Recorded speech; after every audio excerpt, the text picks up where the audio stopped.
నీకేస్తుందా? మరి 3 ఏళ్ళైంది కదా, ఎలా మాట్లాడతారో ఏంటో అని. నేను చూస్తానే కోపం అంతా కరిగిపోతాయి. నువ్వు చూస్తావు. నువ్వు కూడా అందరికీ ఇట్టే నచ్చేస్తా చూడు. నచ్చాల్సిందే. నచ్చేదాకా ఎవరిని వదలండి. చూస్తావు, మొత్తం సెట్ చేస్తాను. అనవసరం కూడా ఎక్కువ కష్టపడ. అదెట్లా? నాకు ఏం నచ్చాలి కదా అందరికి.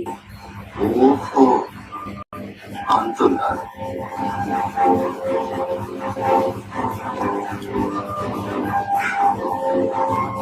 యాక్చువల్లీ నా భయం నిన్నేమనంటారేమో.